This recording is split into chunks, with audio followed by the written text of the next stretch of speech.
नमस्कार, मैं हूं शंकर। न्यूज बाइस्कोप में आप सबों का स्वागत है। 3 जनवरी बुधवार के दिन की शुरुआत जैसे ही हुई, लोग ये जानकर चौंक गए कि कई सत्ता शीर्ष पर बैठे लोगों पर ईडी का छापा पड़ा है। सीएम के प्रेस सलाहकार पिंटू उर्फ अभिषेक सिन्हा, उनके घर पर छापा पड़ा। सीएम के करीबी माने जाते हैं विनोद सिंह आर्किटेक्ट हैं। इसके अलावा साहिबगंज के डीसी और हजारीबाग में पदस्थापित एक डीएसपी के आवास पर भी छापा पड़ा। राजेंद्र दुबे, कहा जाता है कि वो बड़ी जल्दी उनका प्रमोशन हो गया था, एसआई से दारोगा से डीएसपी बन गया और खनन वाले इलाकों में ही तैनात रहे। दिन भर ये गहमा-गहमी होती रही। वहीं दिन के दूसरे पहर की शुरुआत सीएम हाउस में विधायक दल की बैठक बुलाई गई थी। विधायक दल की बैठक को लेकर भी 2 दिनों से चर्चा चल रही थी कि बैठक में क्या होगा। लगातार चर्चा इस बात को लेकर चल रही थी कि क्या कल्पना सोरेन के नाम की घोषणा होगी, क्या सीएम हेमंत सोरेन अपना इस्तीफा देंगे। लेकिन ऐसा लगता है कि जैसे ही राज्यपाल रांची से रवाना हुए, यहाँ भी रणनीति बदल गई। हमारे साथ हमारे संवाददाता मदन है। मदन, दिन भर गहमा-गहमी रही। एक तरफ ईडी का छापा और दूसरी तरफ विधायक दल की बैठक। क्या कुछ कहा जा सकता है दिन भर जो गहमा-गहमी रही उसे लेकर? देखिए, कल दोपहर में ही ये सूचना आ गई थी कि जेएमएम विधायक दल या फिर कहे तो गठबंधन के विधायक दल की बैठक जो है बुलाई गई है। लेकिन देर शाम जो है एक अपडेट आया कि राज्यपाल जो है 7 दिनों के लिए झारखंड से बाहर चले गए। लेकिन उसके बाद सबकी निगाहें इस विधायक दल की बैठक पर टिकी हुई थी कि आखिर झारखंड में क्या होने वाला है। पहले से जिस तरह से लगातार बीजेपी के सांसद और बाबूलाल मरांडी ये अनुमान लगा रहे थे, ट्वीट कर रहे थे, ये जानकारी दे रहे थे कि झारखंड में जो है मुख्यमंत्री हेमंत सोरेन इस्तीफा देंगे और कल्पना सोरेन को वो अपना पदभार देंगे। लेकिन इस खबर की पुष्टि तब हो रही थी जब जेएमएम के विधायक सरफराज अहमद से पहले ही गांडे सीट से इस्तीफा दिलवा दिया गया। उनके इस्तीफा को स्पीकर के द्वारा स्वीकार भी कर लिया गया और कोई वजह नहीं आया सामने, ना ही विधायक सामने आए, ना ही उनका त्यागपत्र आया सामने। तो इस बात की संभावना जो है और बढ़ गई थी, क्योंकि ये बताया जा रहा था कि आरक्षण का लाभ जो है वो कल्पना सोरेन को नहीं मिल सकता था। इस वजह से एक सामान्य सीट जो है उनके लिए खाली कराया गया। तो अब सबकी निगाहें विधायक दल की बैठक पर थी। चर्चा ये भी थी कि मुख्यमंत्री हेमंत सोरेन जो है वो इस्तीफा देंगे और दूसरे हाथ से जो है दावा भी पेश करेंगे कल्पना सोरेन के मुख्यमंत्री के पद के लिए नेता चुनने के बाद।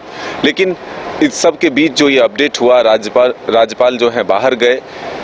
लगता है कि इसी के बीच जो है रणनीति भी बदली और फिर से एक बार एकजुट होकर के जो आज विधायक इस बैठक में शामिल हुए निकले, तो उन्होंने कहा कि मुख्यमंत्री हेमंत सोरेन ही रहेंगे, चाहे वो गिरफ्तार भी होते हैं तब। यानी कि गिरफ्तारी की डर जो है अभी भी बरकरार है। लेकिन एक स्वर में ये कहा गया कि मुख्यमंत्री ने उनसे विस्तार में बातचीत की, वर्तमान राजनीतिक परिस्थितियों पर चर्चा की और उनसे पूछा कि क्या आप हमारे साथ हैं या नहीं। तो तमाम विधायकों ने कहा कि हम लोग अंतिम क्षण तक आपका साथ देंगे, डटकर मुकाबला करेंगे। और सीधे तौर पर कहें तो 2-2 हाथ करने की बात अब जो है ईडी से सामने आई है कि हम झुकने वाले नहीं, डरने वाले नहीं। ईडी चाहे कुछ भी करे, हम तैयार हैं उसका सामना करने के लिए, ये तमाम विधायकों ने कहा। लेकिन राज्य के मंत्री मिथिलेश ठाकुर से जब हम लोगों ने सवाल किया कि क्या जब इस बैठक में विधायक के इस्तीफे पर चर्चा नहीं हुई, नेता कौन होगा अगला अगर कार्रवाई होती है ईडी की सख्त मुख्यमंत्री पर, जब उसकी चर्चा नहीं हुई तो क्या चर्चा हुआ और विधायक का इस्तीफा क्यों लिया गया। इस पर उन्होंने कहा कि तू चल डाल डाल, मैं चल पात पात। यानी कि ये एक तरह से कहे तो ईडी और सीएम के बीच जो एक तरह से शतरंज का चाल चल रहा है, तो दोनों एक दूसरे के प्रति जो है मोहरा बिछाने की कोशिश कर रहे हैं कि कौन फंसता है इसमें। तो अब कहा जा सकता है कि रणनीति लगातार बदल रही है। अब तक जो रणनीति थी कि सीएम अगर इस्तीफा देते हैं तो उनकी जगह कल्पना सोरेन को या किसी और को चुनाव लड़ाया जा सकता है। शायद यही वजह रही कि सरफराज अहमद जी से इस्तीफा ले लिया गया, गांडे विधानसभा को खाली करा लिया गया। और ये अब मदन, ये कहा जा रहा है कि नहीं, सरकार के कामकाज को लेकर, सरकार के परफॉर्मेंस को लेकर ये बैठक बुलाई गई थी। तो कहीं न कहीं दोनों ही अपनी रणनीति बदलते हुए नजर आ रहे हैं। और कहा तो ये भी जा रहा है कि ईडी का छापा अभी भी चल रहा है और जो अपडेट्स हैं उसके हिसाब से गिरफ्तारी भी हो सकती है या हिरासत में भी लिया जा सकता है। कुछ लोगों को इस तरह के कयास भी हैं। तो मदन, जिस तरह से लगता है कि अंदर खाने बहुत कुछ चल रहा है। बिल्कुल, देखिए इसीलिए मैंने कहा कि टकराहट की स्थिति अभी भी बरकरार है। दो संवैधानिक संस्थाओं के बीच जो है ये टकराहट की स्थिति है, चाहे आप ईडी कहें या फिर मुख्यमंत्री के बीच कहें। सबने निकलकर ये भी कहा कि हम लोग ईडी से लड़ने को तैयार हैं, परिस्थितियां जो भी हो हम मुकाबला करने को तैयार हैं। तो ऐसे में उन्होंने एक स्वर में ये बात जरूर कहा कि मुख्यमंत्री हेमंत सोरेन अभी भी हैं, आगे भी रहेंगे और वर्तमान में भी थे और भूत में भी थे। तो ऐसे में हम ये कह सकते हैं कि स्थिति जो है फिलहाल सब कुछ खत्म होने से जैसा नहीं दिख रहा। झारखंड में ईडी की दबिश लगातार जारी है।